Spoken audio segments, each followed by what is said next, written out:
the head coach of the Sac State men's basketball team, our man, Coach David Patrick. Coach Patrick. Hey, guys. Internationally known Coach Patrick. Come on, man. Stop it. I'm still Sac, though, but yeah. Yo, let's start there. You know, I don't want to upset, Mr. Orr, who joined us yesterday. We'll get to the Sac State stuff. Yo, shout out to you, AD. Yeah. I don't know why. We have so much fun with you and Andy. Yo, we peppered Mark with some questions yesterday. Hey, Coach, we getting that arena for you. He's a pro. Hey, Coach, we getting that arena for you. He did, yeah. We getting that arena. Yeah, we was negotiating for you, Coach.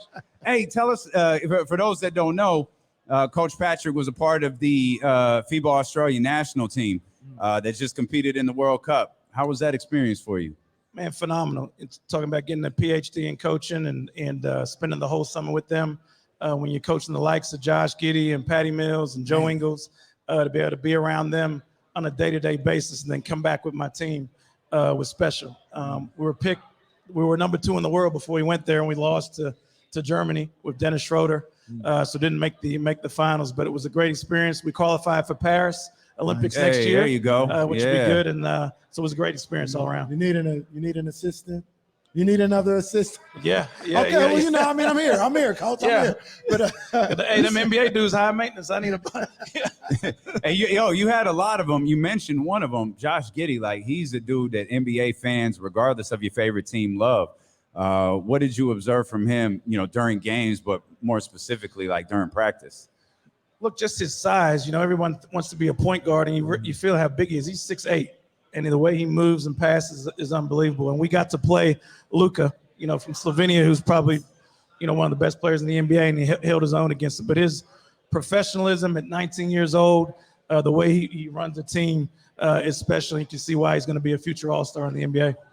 So, Coach, you have obviously a front row seat to all of this. And a lot of the conversation during the World Cup was what Noah Lyles talked about best in the world. And it really shined a light to me on how the game has evolved worldwide. I mean, Germany won. Obviously, people would say USA didn't bring their best team, but I don't know if there's any guarantee if they brought their best team if they win. There's so much talent, and the rest of the world has. I only use I don't like to use the phrase caught up. I just say they've just accepted the game and started to learn everything. It's a worldwide game, like from when we were playing. Yeah. Like, what you see a major difference in the way these guys approach the game worldwide now, right? You do, and the international game is a totally different game than the NBA, right? The NBA is made for scoring and spacing, and so really physical in the international yeah, it's physical. There's no illegal defense, and so you got to play.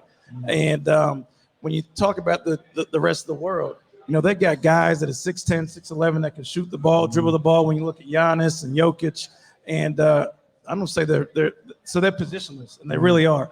And when you look at the way the Warriors and the Kings play, especially the Kings, forget the Warriors, they play, they play similar to European basketball. They move the ball, they play with pace, and that's what we go up against when USA goes and plays against the rest of the world. It's a physical game. If you don't have the ability to shoot, if you can't get through the fouling that happens throughout the game, it can frustrate you, and your athleticism gets taken out. And so when you talk about the skill in the rest of the world and their ability to shoot and size, it makes the game even, and that's why USA loses sometimes when they don't send LeBron and Steph to those events. What types of things can you pick up from other coaches when you have experiences like this?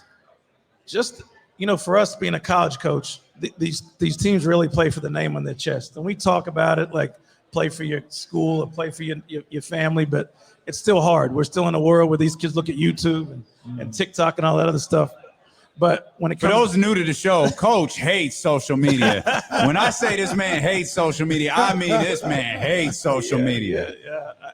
I think because of my daughters, they're on that thing all the time. But when you talk about international basketball, they play for the name on the front of their chest. That's what you try to do as a college coach, and they sacrifice for their teammates. You look at, I think Germany had Franz Wagner, Mo Wagner.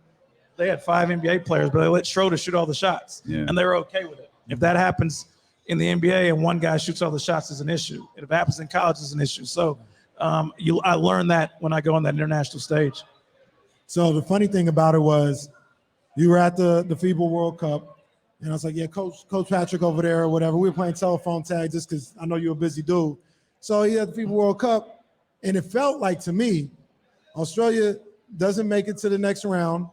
And I go on Instagram the next day, and you're with your guys. They're out there doing kickboxing or something. I was like, Coach ain't taking no days off. How was like you got right back into the Sac State aspect of your job, right? Yeah, because this is home and this is family. So I flew back from Okinawa and literally went straight to practice off the plane because that flight gets in at 10 o'clock and practice was at 3. But, you know, I wanted my guys to know, and I say this to them all the time, like, you know, our kids don't want to go to class if they're sick or don't want to go to class if they're tired or go to practice. And I'm like, when you have a job, man, you got to go to work. Yeah. And so it doesn't matter that I flew 16 hours. I got to show up for my job and for my program, and it's Sac State. You know, Australia's for 2 months a year, but Sac State's home, and wanted to make sure I showed my guys that by being present on day one. Yeah. Coach, Mark, if you're listening, Brian, if you're listening, we're going to segue over here to Sac State. Schedule's out. Schedule is out. First game for Sac State, November 7th. First home game coming up November 14th.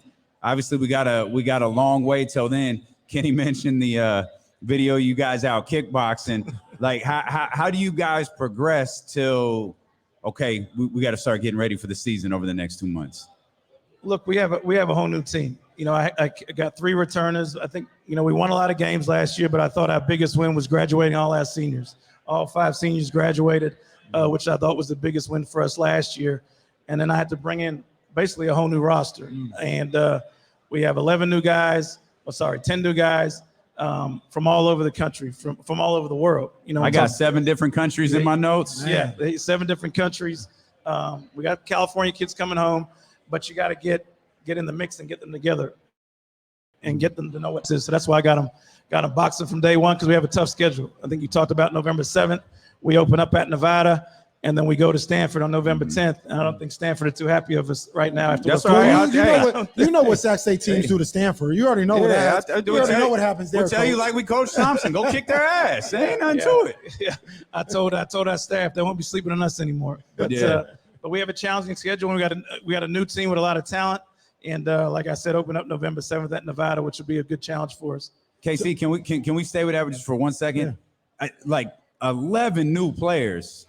When you say you got a whole new team, so a couple guys left. Like, no, you very literally have a brand new basketball team to coach this year. I do, you know, and the good thing is the returners that were there, Cole Moween, Austin Patterson, Quadri Adams, and Kier were all starters for us last year. Yeah. And so they know what the level of expectation is for us on the floor, off the floor, in the classroom. And so they've kind of set the tone of what the newcomers are in store for. You know, and we have some guys that have come from Utah State, Santa Clara, Tulsa, from winning programs that I think will help us get this thing going to where I think it can be. Were they confused when you took them kickboxing? Like, Coach, I think Coach, I was play basketball. Team. Man, they were, man. I took them to Oak Park, too, so I had to take it to they knew what time it was. Took brother from Australia to Oak Park, okay. Yeah, I had to get them right, man. But they know what we talk about, toughness and conditioning and being out of your element, and I got all that in one. We ain't going to El Dorado Hills to kickbox. No, we ain't doing that. We did that last year. That gets you 14 wins. Kids was like, what are we doing at this place called McClatchy Park? Like, what's going on there? What are those guys doing over there? Man, it's real boxing with there. Fight Farm 916 is real boxing. Okay. All right. So Coach, you talk about 11 new guys, and I don't expect 11 new guys every single year, but this is kind of the new norm, right? With the transfer portal and, you know, and you got international ties. I mean, do you envision a situation where you see 5 to 6 new guys, and not just freshmen, but like transfers like every year? Look, I think it's hard to sustain program when you're bringing in 11 new guys every year. But, you know, we graduated 5. We had 2 guys go in the transfer portal, or 3 last year. And I get it. I didn't recruit those guys, and I wasn't their coach, and they had a chance to graduate and play somewhere else, and I wish them all the best. But I think you're going to have to be ready for an influx of your team changing, because the NCAA rules allow kids to leave if they don't feel like they're playing enough, or if they feel like they can go make money, which is NIL money, Yeah. if they're good enough to do that. So you got to be prepared to do that and be flexible as a coach with this new day and age of college basketball. Coach, we talked to you pretty much every week last year. And towards the end of the season, it felt like every time you'd come on, we'd be talking about a really close loss. Come back the next week, we'd be talking about another close loss. I think your last 6 games were decided by 6 points or less. How do you, with a new roster, how do you reverse that trend to, even if the games are close, you're on the upper end of those? Yeah, a lot of it came down to, I think, mental toughness at the end of the games and being and knowing what going to Montana playing at altitudes like, knowing what going to, Pocatello, Idaho is like playing at altitude and knowing the condition you got to be in. And it was new for the players and new for me. I think now that I come back into the league, know what kind of shape we need to be in, know what kind of skill set we need to win in this league and win the league. Yeah. I think I got a better understanding as a coach, and my players do now, of how good this league is from top to bottom. Yeah. I remember last year when we talked about some of the tough games you had on the schedule. To get back to that just a little bit, you kind of inherited that schedule, right? So this one you kind of had your ability to pick and choose. Was it hard finding games, or how'd that process go? I'm gonna tell you, it was hard finding games because when you take 10 guys out the portal, they're looking at who you took, and so we took some guys that are good. We took a kid from California, Brandon Betson, who transferred from Tulsa, from Oakland, who's expected to be an all-league guy. So now when you call a team to play him, they're like apprehensive of playing you. And so it wasn't as easy to schedule as I thought, but I think our schedule is a lot more inviting than it was last year.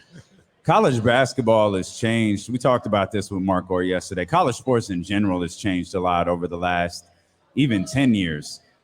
How much more evolution do you think particularly college basketball has? Because you talk about, we mentioned the players from different countries, 7 different countries. You've got 11 new guys coming in. You've got transfer portals. You got NIL. You got conference expansion. It feels like every week your job gets more difficult because of something that doesn't actually have to do with your job. You're right, man. I don't know if there's a ceiling. I mean, I think that at some point that's going to cap out. I was with a coach, and I won't say who, the other day, and he started talking about his salary cap. I'm like, salary cap? And he said, I needed, $3 million to function. I'm like, man, you come to Sac State, I hope we get $3 to function. You know what I mean? So it's like a different, and we're in the same level. We're playing at the same level. So I think there has to be some guardrails on how this money gets distributed between players, and I'm all for getting paid. And then, what are we teaching our kids in terms of how many times can they transfer? I think it's got to be buckled up. Hey, you had, and I don't know if you were here when this happened, but you had one of the breakout stars in the NBA come and practice with you guys a little bit. De'Aaron Fox was there for a few practices. Yeah. Were you here when he was there? Or? Yeah, I was here. Yeah. How'd that go, man? Like, first of all, how did the players react? Did they even know he was coming? And just one day they come in there and De'Aaron Fox is in there? They came back a few times, which is kudos to him. But the story with De'Aaron, I'll keep it quick, is, I recruited De'Aaron in college, and his final few schools were LSU and Kentucky, and he picked Kentucky. But he was such a good kid and humble kid coming out of high school. And when I got to SAC, I went to training camp and came up to me and acted the same way. So he came to our games during the season. After the season, in June, he was like, DP, are you guys practicing today? I'm like, yeah. He said, can I come through? I'm like, yeah, to do what? He's like, who? So he came and played. And let me tell you, in person, up close and personal, he's way faster than he is on the TV screen. That's crazy, because he looked fast on TV. Yeah. That's crazy. And, he came to practice. Obviously, I can't watch. And he came, and at that night, he called me and said, you guys play too slow. And I'm like, God, what's slow? They play with a shot clock. And he said, I need a 16-second shot clock. I'm like, okay, for it to be close. And so he went back the next day. They played with a 16-second shot clock. But for our guys to understand the pace and the professionalism that De'Aaron had, and to see him come back not only one day, but 2 or 3 days, just speaks to the kind of guy he is and talent he is as a player in person. Did they go at him? Well, they went at him. I don't think it's phased him, but they went at him. Which is good. Yeah. I think the first day they didn't, and he called me and said, "Man, I bleed the same way they do." Yeah. And the second day they went at him, and that's what you want, and you want those guys coming back into your gym, and that's why Sacramento is such a good city and good school to be at. I feel like you don't always get that in college sports because a lot of these, you've been all over. A lot of these college towns are not where an NBA player is living or something like that. So you don't get in. I'm sure they would welcome it if it happened, and maybe you get some alumni that come back every now and then. But it's not a normal thing to say, hey, you got one of the best point guards in the league coming to practice with you for a week or something like that. Oh, that's the unique thing about Sacramento State and the city of Sacramento. Like, you have a real pro team in the city. You have former pros that come back here and live, and our gym's like festive with G League guys and NBA guys that come in and shoot and work out, and that's something we sell in recruiting, because it's not the same when you're in Norman, Oklahoma, or Fayetteville, Arkansas, and they're both good cities and great college towns, but it's very rare that you have an NBA team, in those areas that the guys come and be around your players. Yep. What's the biggest difference for you coaching pro players and coaching college players? The IQ and how quick they pick up things. You can tell a pro guy, cut here, flare there, and run there, and they'll do it like that. The college guy's going to ask you, what you say? Can you say it again? And I know that seems easy, but those pro guys pick up on stuff so quick, and they tell you what's going on within the game more so than a college kid can. We talked about something like that, like off air the other day. We were doing our show on KSFM, and we saw like Adrian Peterson is doing Dancing with the Stars, and that clip of Amon Shumpert doing his routine on Dancing with the Stars. And we looked at like how well athletes perform on that show. And we've heard stories about them practicing like 6, 7, 8 hours a day. And I was like, that, I think, to me, is what makes an elite athlete elite, is not just their physical skill set, but their ability to like take direction. And as you just said, to pick up on something like that. Like, you put them in a land like dancing with a professional dancer, and the dancer says, I need you to do this instead of that. And they could do it almost with practice, obviously. They could do it almost immediately. Oh, it's unbelievable. Like, our scouting reports for college, and you'd be familiar with this, take 15, 20 minutes to get our scouting report across. The NBA guys, it's 3 minutes. Like, they got it, man. I got it. Just tell me what they're doing in pick and roll coverage. Tell me what they're doing offensively, and we'll figure it out. And so that's the one thing I always come back with how smart they are as players. I think we talked about this, Coach, switching a little bit gears, a little bit, having a little fun. Because I was going to ask you who's your football team, but you're a Saints fan, right? I'm a Saint and Niners. Okay. I'm saying. That's a good say. No, so look, are we 2-0 Well, Damien had told you I got the Saints doing really well this year. I got them potentially home field advantage. Now I don't know if you're doing home a field, lot. but you're doing a lot. the home field in the second round. Okay. I can see it happening. I got them winning the NFC South for sure. I think I'm the only. No, Jesse does too. Damien's not sold yet. I'm he not likes sold. Baker Mayfield. I'm not. Well, were you there when Baker was there? No, I miss Baker. No, Baker, interesting. Baker. Yeah, I was there with Kyler? The kid at SC. Caleb. Caleb. Oh man. can you describe, like, what's it like being at a university like that? Because we've talked about it, but like we've said, everybody needs to experience like a major college football game. Like, Oklahoma was special, with Caleb Williams there, but nothing comes close to LSU football. That's what I keep hearing. I want to go to Death Valley. I heard that one's crazy. Yeah. Shout out to our man Rich in the chat. He's in Baton Rouge watching right now. And that's my real team, the Tigers. Yeah. But when you're on campus with Odell Beckham and Patrick Peterson, and those guys are rock stars. But at an Oklahoma football game, there's probably 70, 80,000 people.